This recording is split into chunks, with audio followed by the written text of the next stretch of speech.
Apa kabar kalian hari ini? Yuk kita belajar mengenai permintaan dan penawaran. Yang pertama, apa sih permintaan itu? Jangan terkecoh ya dengan gambarnya yang kayak orang berdoa, tapi bukan permintaan terkait yang kita ucapkan ke Tuhan, tapi permintaan di perspektif ekonomi. Pernah nggak sih kalian pergi ke pasar melihat banyak pedagang, banyak orang membeli, banyak orang tawar-menawar juga? Nah, permintaan itu salah satu dari kegiatan yang ada di pasar tersebut.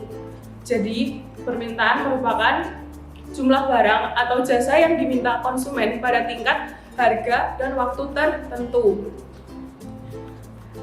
Kenapa sih permintaan itu bisa terjadi? Karena ada 6 faktor yang mempengaruhi terjadinya permintaan. Yang pertama, ada harga barang itu sendiri.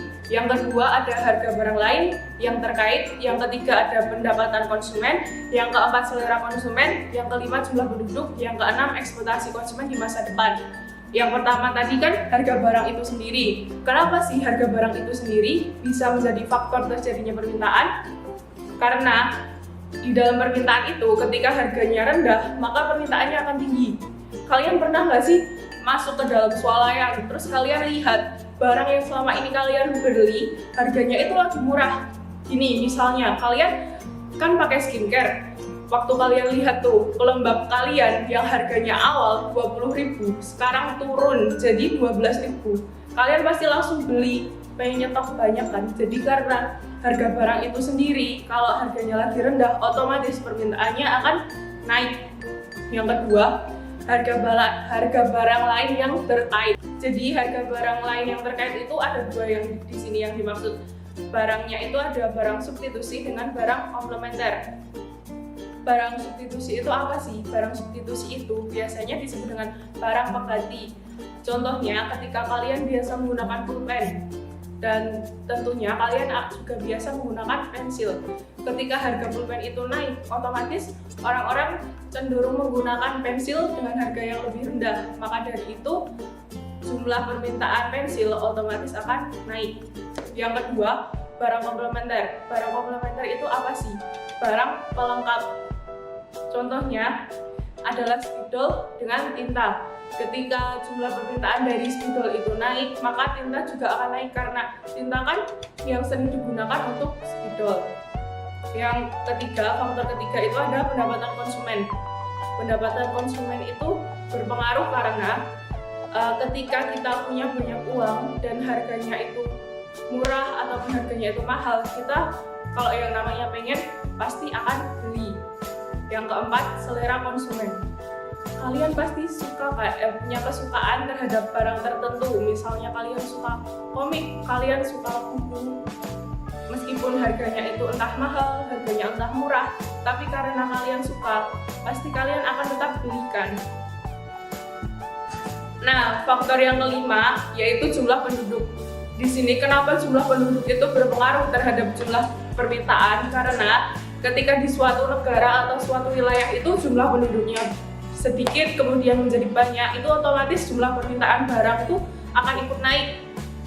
Seperti itu. Dan faktor yang terakhir ada ekspektasi konsumen di masa depan. Contohnya yang paling gampang di sini itu ketika kalian tahu harga BBM besok akan naik. Otomatis hari ini kalian datang ke pom bensin pasti antrinya banyak banget. Itu merupakan contoh dari ekspektasi konsumen di masa depan. Jadi konsumen itu udah tahu kalau besok harganya bakal naik, otomatis dia akan nyetok di hari ini. Oke, selanjutnya kita lanjut ke hukum permintaan. Apa sih hukum permintaan itu? Sebelumnya kalian udah pernah dengar belum? Atau udah pernah baca? Jadi hukum permintaan itu berbunyi, semakin rendah harga suatu barang, maka jumlah barang yang diminta akan semakin tinggi. Begitu juga sebaliknya, ketika semakin tinggi harga suatu barang, maka jumlah barang yang diminta pasti akan turun. Itu udah hukum pastinya dari permintaan ya. Oke, selanjutnya kita masuk ke kurva permintaan. Jadi di permintaan itu ada kurvanya ya. Kurva permintaan itu menggambarkan hubungan antara harga barang dengan jumlah barang yang diminta. Jadi kurva permintaan itu bergerak dari kiri atas ke kanan bawah. Berikutnya ada pergerakan kurva permintaan. Nah, pergerakan kurva permintaan itu sendiri dipengaruhi oleh harga barang itu sendiri. Nah, faktor-faktor lain yang mempengaruhi permintaan itu dianggap tetap. Hal ini juga disebut dengan istilah kata sekaligus. Kita bisa perhatikan di kurva di samping ini ya. Ketika harga barang itu di P1, maka jumlah permintaan barang tersebut di V1. Nah, berarti titiknya itu di A1, bisa dilihat di situ. Kemudian ketika harga barangnya naik ke P2, jumlah barang yang diminta itu turun ke I2.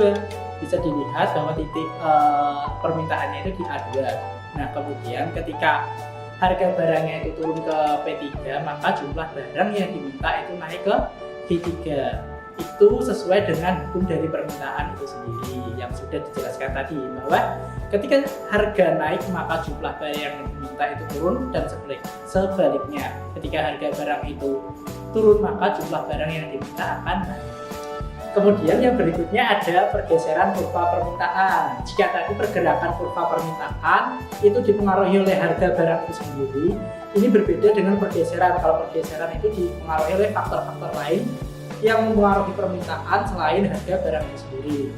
Seperti contohnya harga barang lain yaitu substitusi atau barang komplementer, kemudian selera penduduk masyarakat, kemudian ada perkiraan di masa mendatang atau bertambahnya jumlah penduduk. Bisa dilihat di sini, langsung saya contohkan. Terdapat kurva pergeseran dari permintaan. Nah, ketika misalnya jumlah penduduk suatu negara awalnya itu sedikit ya, ketika harga barangnya itu di P, maka jumlah barang yang diminta itu di Q. Kemudian terjadi lonjakan dari jumlah penduduk. Kalau jumlah penduduknya banyak, maka kan konsumsinya itu meningkat. Konsumsinya meningkat dengan harga yang sama, dengan harga barang yang sama, itu jumlah barang yang diminta itu akan naik. Bisa dilihat dari Q ke I1 seperti itu. Oke, berikutnya ada fungsi dari kurva permintaan atau fungsi permintaan. Nah, rumus fungsi sendiri itu P min P1 per P2 min P1 sama dengan Q min Q1 per Q2 min Q1. Nah, Q sendiri itu diartikan sebagai jumlah barang, kemudian P itu harga barang.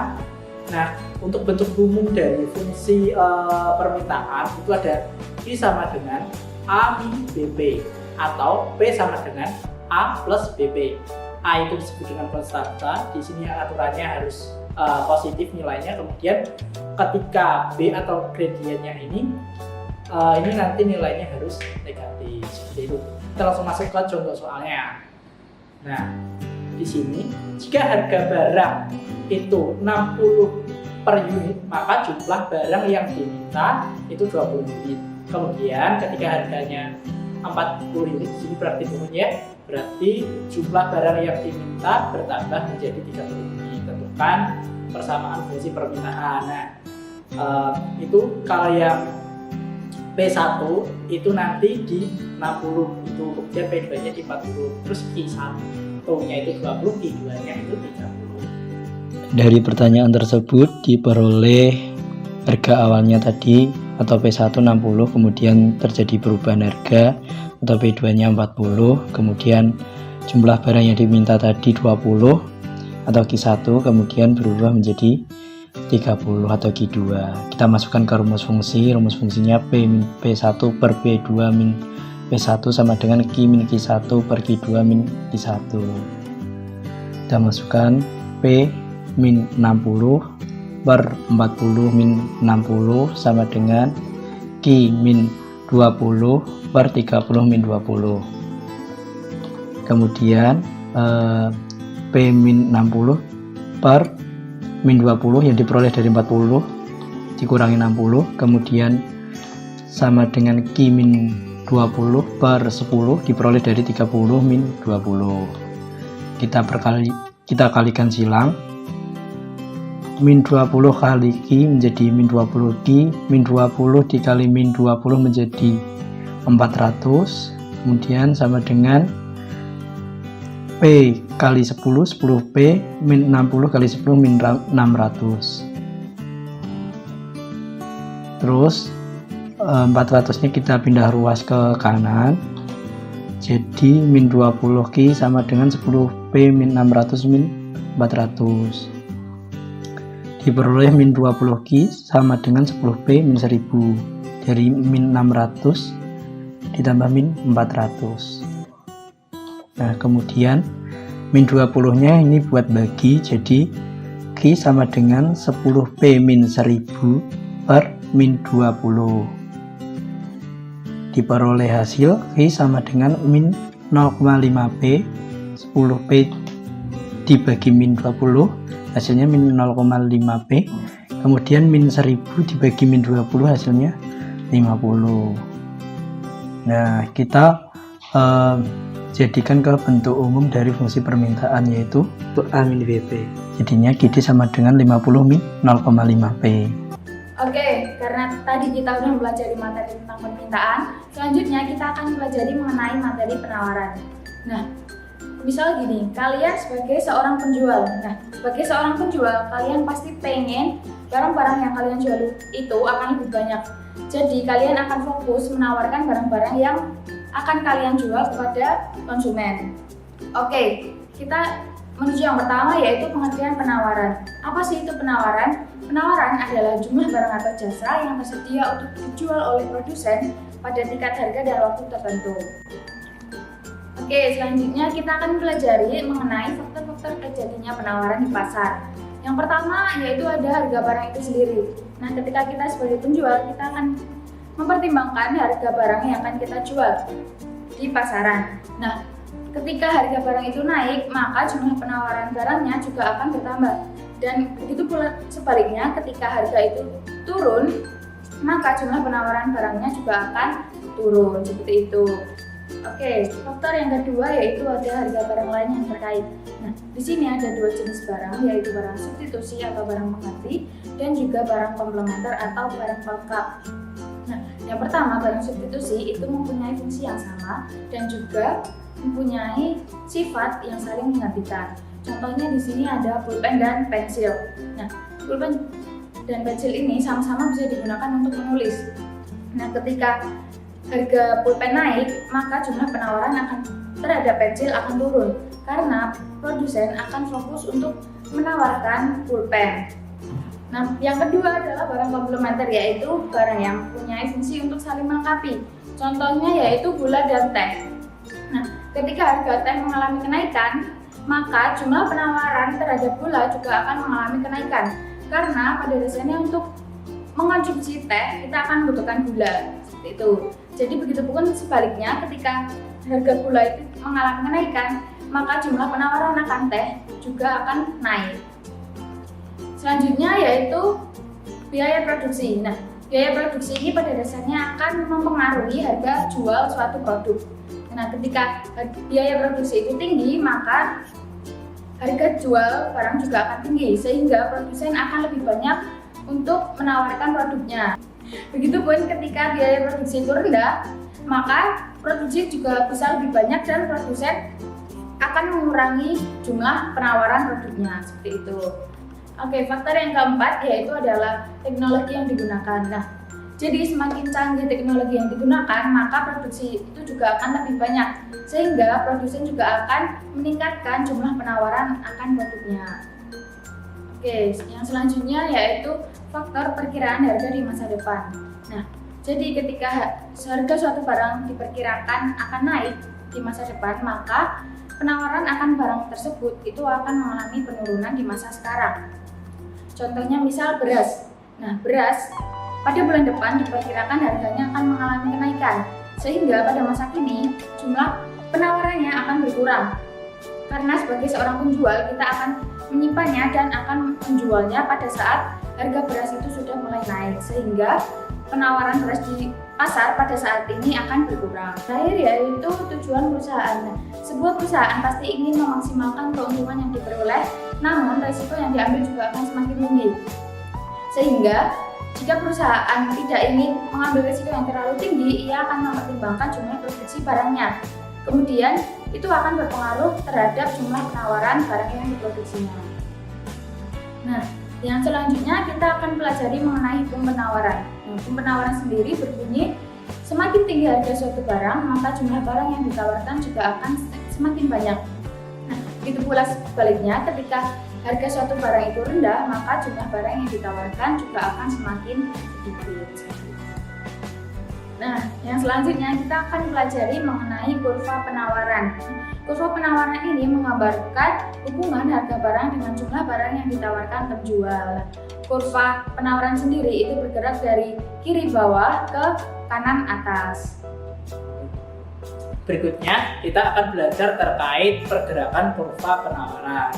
Nah, seperti pergerakan pada kurva permintaan, kurva penawaran itu bergerak karena dipengaruhi harga barang itu sendiri, sedangkan faktor-faktor lain yang mempengaruhi penawaran itu dianggap tetap, istilahnya yaitu kata sekaligus.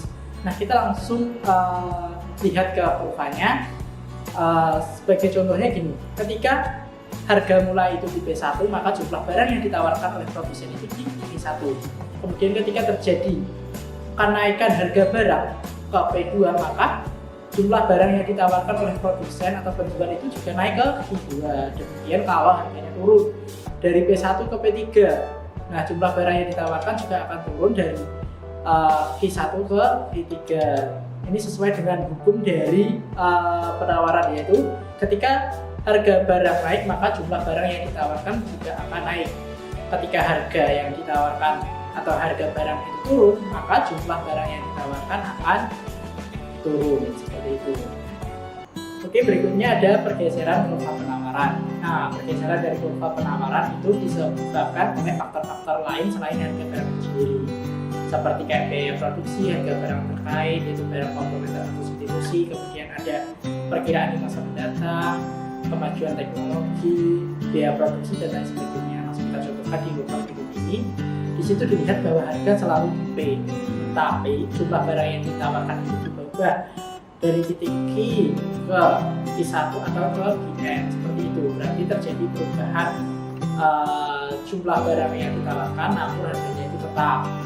Contohnya seperti ini, ketika adanya kemajuan teknologi, ketika teknologi semakin maju, berarti kita lebih mudah untuk melakukan produksi. Nah, ketika kita mudah melakukan produksi, kita dapat memproduksi barang dengan jumlah yang sangat banyak. Berarti barang itu dapat ditawarkan dengan jumlah yang lebih banyak. Jadi terjadi perubahan penawaran akan jumlah barang tersebut dari Q ke Q1, seperti itu. Kita lanjut ke fungsi penawaran. Untuk rumus fungsinya itu sama seperti rumus dari fungsi permintaan, yaitu P min P1 per P2 min P1 sama dengan Q min Q1 per Q2 min Q1. Untuk bentuknya ini yang ada sedikit berbeda, yaitu Q sama dengan A plus BP atau P sama dengan A plus BP. Nah, Q itu jumlah barang, kemudian P itu harga barang per unit, kemudian A itu konstan. Nah, di situ bisa yang depan itu bisa nilainya bisa positif ataupun negatif, tapi untuk gradiennya itu harus positif. Oke, lanjut ke contoh soal. Nah, di situ dikatakan bahwa ketika harga pensil itu 40 per unit, jumlah barang yang ditawarkan itu sebanyak 10 unit. Kemudian pada saat harga pensil itu menjadi 60, berarti di sini ada kenaikan. Jumlah barang yang ditawarkan itu menjadi 20 unit. Tentukan fungsi dari penawarannya. Nah, P1 itu 40, P2-nya itu 60, kemudian Q1-nya 10 dan Q2-nya 20, seperti itu. Oke, ini merupakan jawaban dari pertanyaan tadi. Jadi diperoleh P1 atau harga awalnya tadi 40, kemudian berubah menjadi 60 atau P2. Untuk jumlah barang yang ditawarkan, Q1-nya 10, kemudian terjadi perubahan jumlah barang yang ditawarkan karena harganya mengalami kenaikan, Q2-nya 20. Kita masukkan ke rumus fungsi. Rumus fungsinya sama seperti rumus fungsi permintaan, yaitu P min P1 per P2 min P1 sama dengan Q min Q1 per Q2 min Q1. Kita masukkan P min 40 per 60 min 40 sama dengan Q min 10 per 20 min 10. Berikutnya menjadi P min 40 per 20, 20 itu diperoleh dari 60 min 40 sama dengan Q min 10 per 10, 10 itu diperoleh dari 20 min 10.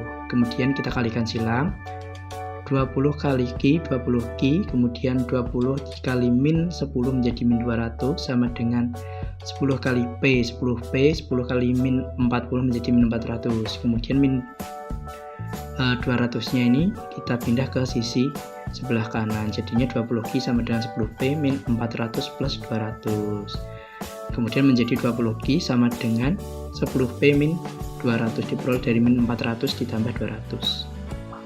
Kemudian untuk 20 nya ini kita buat bagi, jadinya Q sama dengan 10P min 200 per 20 diperoleh Q sama dengan 0,5P min 10. Itu diperoleh 0,5 dari 10 dibagi 20, kemudian 10 nya itu diperoleh dari 200 dibagi 20. Kita jadikan bentuk umum dari fungsi penawaran, yaitu A plus BP atau min A plus BP, jadinya min 10 plus 0,5P.